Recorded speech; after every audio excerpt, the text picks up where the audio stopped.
کیونکہ ہر صوبے پہ کسی ایک نے اپنا قبضہ جمایا ہوا ہے. لیکن سوال یہ ہے کہ ایک ملک جو 1947 میں جب بنا تو اس ملک کے اندر کی آبادی کل 3.5 کروڑ تھی اور صوبے یہی 4 تھے.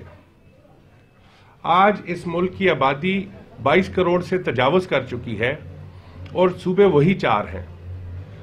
تو اس کی مینجمنٹ کے تقاضے، اس کی گورننس کے تقاضے جو ہے وہ کیا 12 کروڑ کے پنجاب کو ایک کمشنر بیٹھ کر یا ایک آئی جی بیٹھ کر یا ایک چیف منسٹر بیٹھ کر کبھی بھی انصاف کر سکتا ہے اس 12 کروڑ کے صوبے کے ساتھ؟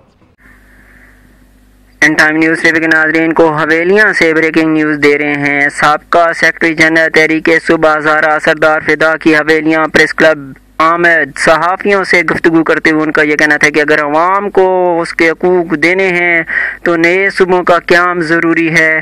ایوانوں میں نئے صوبوں کی بحث چھننے کا کریڈٹ تحریک صوبہ ہزارہ کو جاتا ہے. سیاسی جماعتیں صوبوں میں اپنا کارڈ استعمال کر کے وفاق کی حکومت مانگتی ہیں، ایسا کہنا ہے سردار فدا کا جو سابقہ سیکرٹری جنرل تحریک صوبہ ہزارہ ہیں. ایک مرتبہ پھر اپنے ویور کو بتاتے چلیں اگر عوام کو ان کے حقوق دینے ہیں تو نئے صوبوں کا قیام ضروری ہے. ایوانوں میں نئے صوبوں کی بحث چھننے کا کریڈٹ تحریک صوبہ ہزارہ کو جاتا ہے.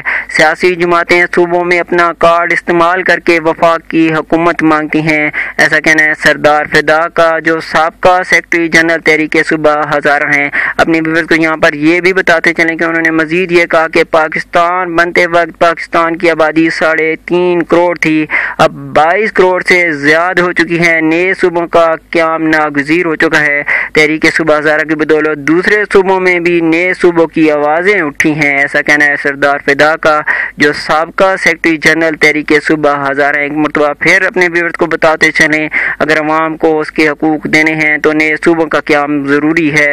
ایوانوں میں نئے صوبوں کی بحث چھننے کا کریڈٹ تحریک صوبہ ہزارہ کو جاتا ہے.